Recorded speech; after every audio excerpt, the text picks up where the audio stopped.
menjelaskan tentang penyelesaian sengketa menggunakan ASEAN Way pada studi kasus Thailand dan Kamboja. Baik, perkenalkan, nama saya Mutiara Budiasari. Perkenalkan, nama saya Siti Nurhalifah. Perkenalkan, nama saya Muhammad Iqbal Abdul. Perkenalkan, nama saya Amanda. Perkenalkan, nama saya Kistiawan. Yang pertama, saya akan menjelaskan latar belakang. Sengketa antara Thailand dan Kamboja mengenai wilayah perbatasan, khususnya di kawasan sekitar Kuil Prasat Preah Vihear, bukanlah masalah baru yang tiba-tiba muncul pada 2025. Ia berangkat dari sejarah panjang yang dimulai sejak era kolonial. Kuil ini dibangun pada abad ke-11 hingga ke-12 di puncak tebing pegunungan Dangrek, tepat di perbatasan alami kedua negara. Kuil ini memiliki nilai sangat tinggi bagi Kamboja sebagai warisan budaya dan simbol kebanggaan nasional. Masalah besar bermula pada peta perbatasan yang dibentuk pada masa penjajahan. Pada tahun 1904 dan 1907, Prancis yang menguasai Kamboja dan Siam atau yang sekarang disebut Thailand melakukan survei untuk menetapkan batas wilayah. Meski ada kesepakatan bahwa perbatasan harus mengikuti punggungan daerah aliran sungai di pegunungan, peta topografi yang dibuat oleh Prancis menempatkan Kuil Prasat Preah Vihear di wilayah Kamboja. Namun, pihak Siam tidak menyetujui peta tersebut dan menolak klaim itu. Walaupun mereka tidak melakukan survei tandingan atau keberatan formal secara tegas, ini menciptakan ketidakjelasan dan konflik klaim wilayah yang berlangsung bertahun-tahun. Setelah Kamboja merdeka pada 1953, ketegangan semakin meningkat. Pada 1954, pasukan Thailand mengambil alih wilayah sekitar kuil dan menggantikan tentara Prancis yang mundur dari Indochina. Kamboja mengajukan sengketa ini ke Mahkamah Internasional atau ICJ, dan pada 1962 ICJ memutuskan bahwa kuil tersebut milik Kamboja secara sah. Namun, putusan ini tidak mengakhiri konflik karena wilayah perbatasan sekitarnya yang juga disengketakan masih menjadi sumber ketegangan. Masalah semakin kompleks karena adanya sentimen nasionalisme kuat di kedua negara. Kuil Prasat Preah Vihear bukan sekedar situs bersejarah, tapi simbol identitas dan kedaulatan nasional Kamboja. Thailand juga menganggap wilayah ini sebagai bagian sejarahnya, sehingga kejadian kecil seperti turis Kamboja bernyanyi lagu kebangsaan di wilayah yang dianggap Thailand bisa memicu insiden besar. Perasaan nasionalisme ini diperkuat oleh sejarah panjang dan luka lama yang terus diwariskan dari generasi ke generasi. Selain itu, letak geografis kuil yang strategis memungkinkan pengaruh militer dan ekonomi. Menguasai Preah Vihear berarti menguasai akses wilayah yang penting, termasuk potensi sumber daya alam dan jalur pengalaman wilayah perbatasan. Situs ini juga masuk dalam gugusan kuil Hindu dan Buddha antara Thailand dan Kamboja, membuatnya juga menjadi fokus ketegangan budaya. Dengan demikian, akar konflik ini sangat kompleks, melibatkan dimensi sejarah kolonial, klaim peta yang tidak jelas, sentimen nasionalisme, serta kepentingan geopolitik dan budaya. Konflik yang meletus di 2025 sebenarnya adalah puncak dari ketegangan yang sudah lama dipendam dan berakar sangat dalam secara historis dan sosial. Pada awal tahun 2025, ketegangan antara Thailand dan Kamboja yang selama ini memang sudah ada sejak lama mulai kembali meningkatkan secara signifikan, terutama di sekitar wilayah sengketa perbatasan yang berbasis di kawasan seputar Kuil Prasat Preah Vihear dan perbatasan segitiga Jamrud. Konflik ini bukanlah hal baru, tetapi mengalami eskalasi besar tahun ini akibat beberapa insiden yang menggugah sentimen nasionalisme dan klaim wilayah yang tumpang tindih. Memasuki Mei 2025, situasi di lapangan mulai memburuk. Pada tanggal 28 Mei, terjadi kontak senjata yang pertama kali setelah bertahun-tahun relatif tenang, di mana satu tentara Kamboja gugur dalam bentrokan dengan pasukan Thailand. Insiden ini menjadi titik awal dari eskalasi militer yang dramatis. Setelah peristiwa tersebut, kedua negara masing-masing meningkatkan kekuasaan militer mereka di sepanjang zona perbatasan yang disengketakan. Pasukan mulai diposisikan dengan alat berat, senjata api jarak jauh, mortir, bahkan beberapa kali dilaporkan adanya penggunaan kendaraan tempur ringan. Ini menandai perubahan signifikan dalam intensitas dan karakter konflik. Ketegangan kian memuncak hingga Juli. Dari tanggal 24 sampai 28 Juli 2025, pertempuran besar terjadi. Dalam masa 5 hari tersebut, bentrokan antara pasukan Thailand dan Kamboja berlangsung sengit dan melibatkan penggunaan artileri berat dan menyebabkan kerusakan signifikan di wilayah perbatasan. Teknologi militer yang mulai dipakai seperti mortir dan pesawat tempur ringan eskalasi kekerasan ke level yang belum pernah terjadi selama beberapa tahun terakhir. Karena situasi ini, ribuan warga sipil yang tinggal di wilayah perbatasan tersebut langsung mengungsi ke daerah yang dianggap lebih aman. Sekolah-sekolah dan pusat kegiatan sosial lainnya ditutup sementara untuk menghindari warga dari bahaya. Selama bentrok tersebut, warga sipil mengalami penderitaan besar.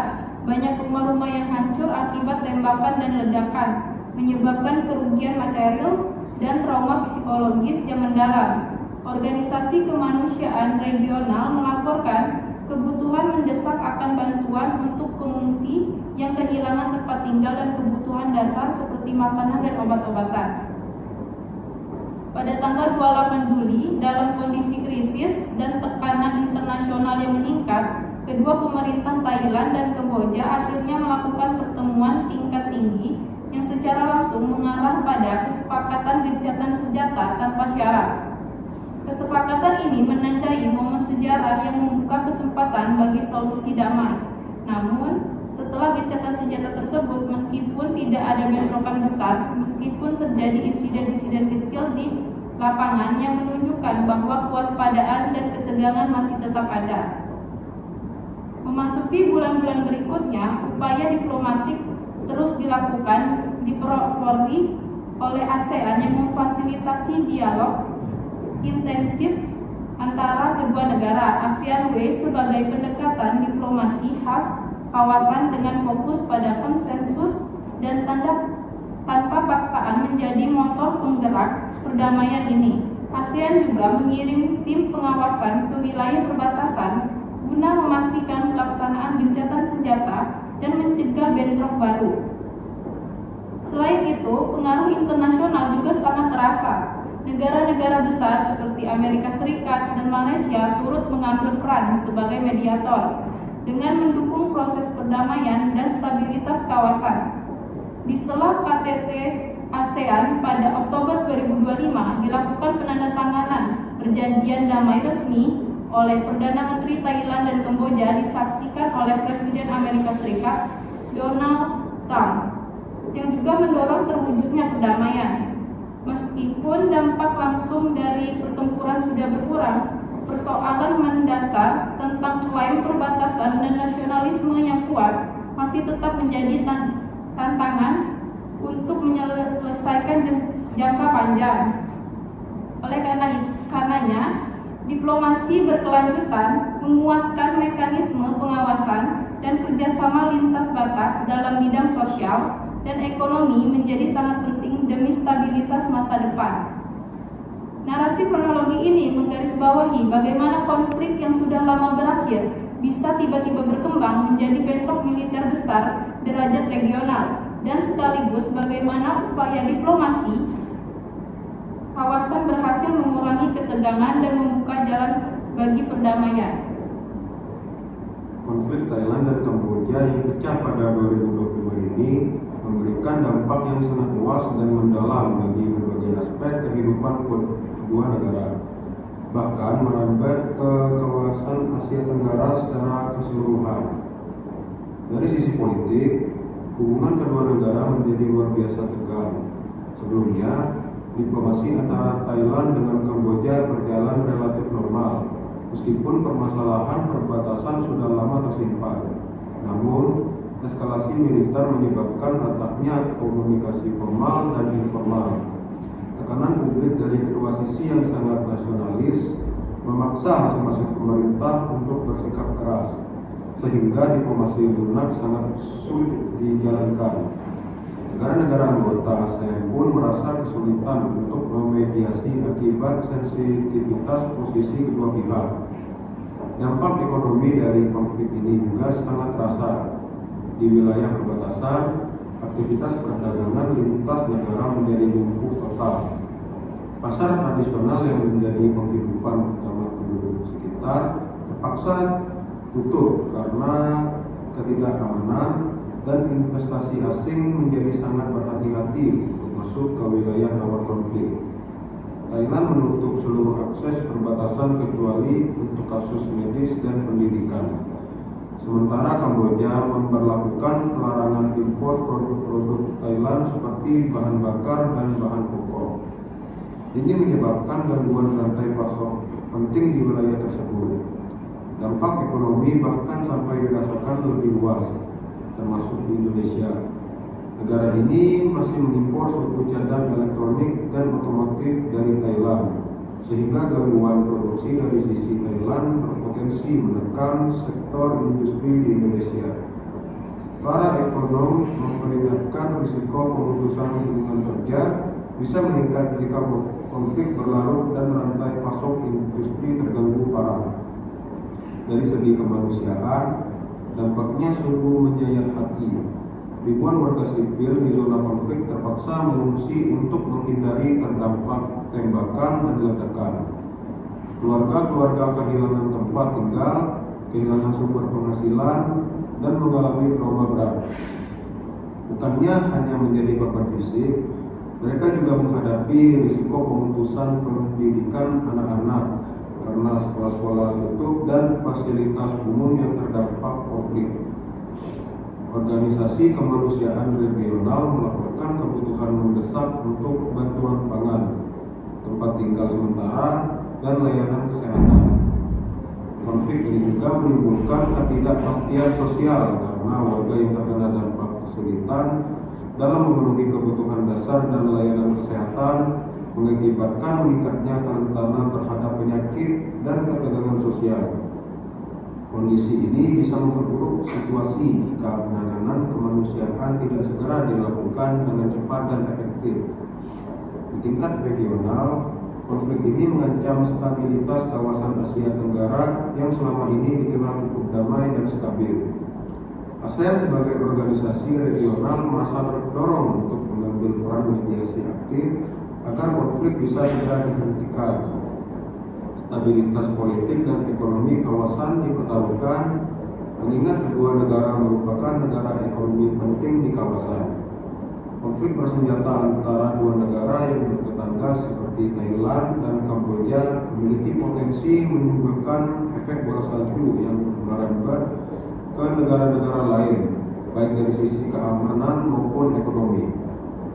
Secara keseluruhan, konflik ini bukan hanya persoalan teritorial, tapi telah berkembang menjadi ancaman serius bagi politik, ekonomi, sosial, masyarakat, dan stabilitas kawasan. Oleh karenanya, penanganan secara komprehensif dan diplomasi yang efektif sangat dibutuhkan untuk mengembalikan perdamaian dan kesejahteraan masyarakat di wilayah tersebut. Selanjutnya, dalam menyelesaikan konflik Thailand dan Kamboja di tahun 2025, ASEAN Way menjadi landasan utama dalam diplomasi kawasan. ASEAN Way yang mengedepankan dialog, musyawarah, dan penyelesaian damai tanpa kekerasan sangat diterapkan dalam konteks ini. Salah satu instrumen penting yang mendukung pendekatan ini adalah Piagam Persahabatan dan Kerjasama ASEAN atau Treaty of Amity and Cooperation atau TAC. TAC berfungsi sebagai kerangka hukum dan etika yang mengikat negara-negara anggota ASEAN untuk menjunjung tinggi prinsip-prinsip seperti penghormatan, kedaulatan, penyelesaian sengketa secara damai melalui dialog, serta penghindaran penggunaan kekerasan atau ancaman kekerasan. Dalam kasus Thailand dan Kamboja, TAC TAC menjadi payung bagi negosiasi dan mediasi di tingkat ASEAN untuk menangani sengketa perbatasan mereka secara sistematis dan terstruktur. Melalui TAC, ASEAN mengajak kedua negara untuk menggunakan jalur diplomasi dan mekanisme ASEAN yang sudah disepakati bagi penyelesaian sengketa internasional. ASEAN menginisiasi pertemuan bilateral, konsultasi, serta mediasi yang difasilitasi dan diawasi oleh negara-negara anggota lain, terutama Malaysia selaku Ketua ASEAN tahun 2025. Selain itu, TAC juga menegaskan komitmen bersama agar semua konflik diselesaikan tanpa mengorbankan stabilitas kawasan dan menghormati norma-norma internasional.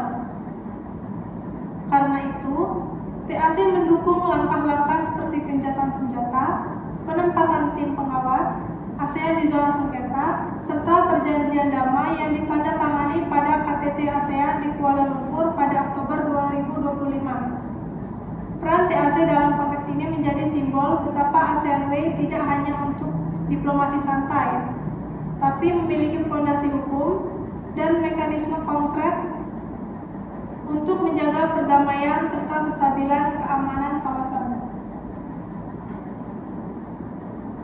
Tantangan utama dalam penyelesaian konflik Thailand dan Kamboja melalui ASEAN Way adalah mekanisme. Ini tidak memiliki kekuatan untuk memberikan tekanan atau sanksi kepada negara yang melanggar perjanjian.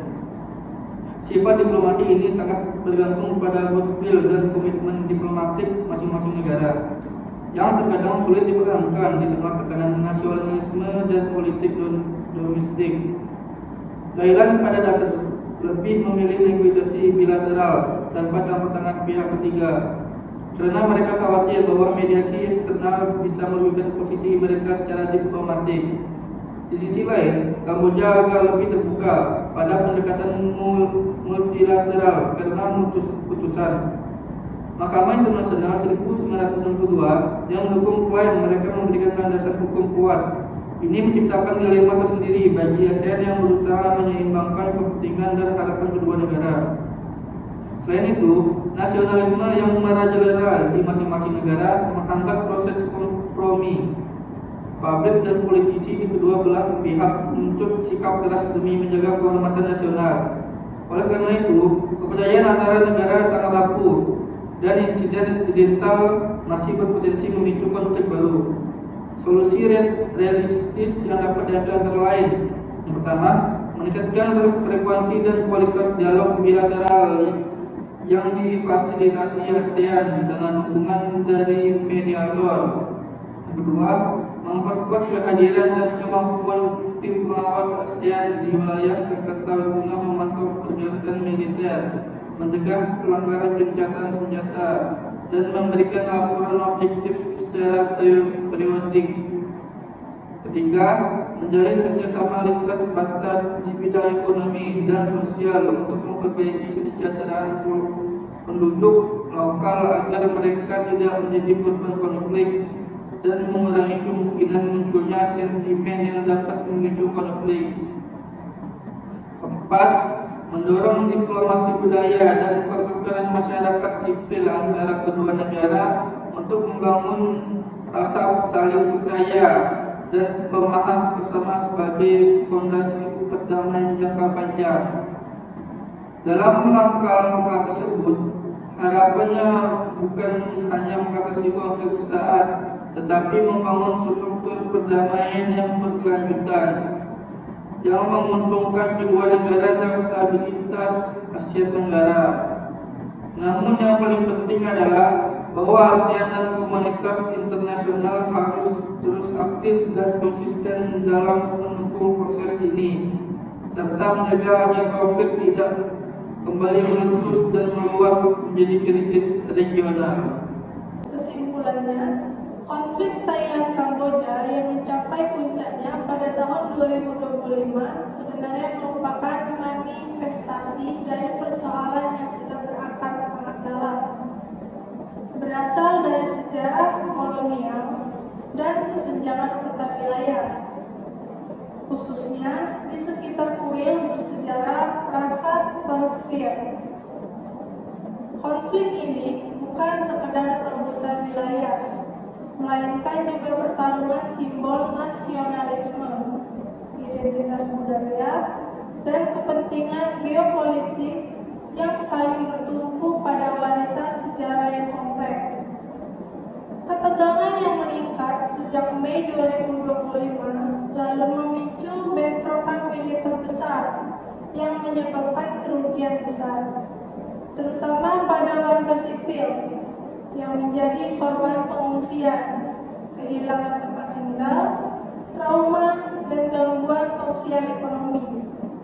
Dari sisi politik, hubungan kedua negara menegak dan dunia internasional, khususnya ASEAN, terkesiap untuk segera mengambil peran.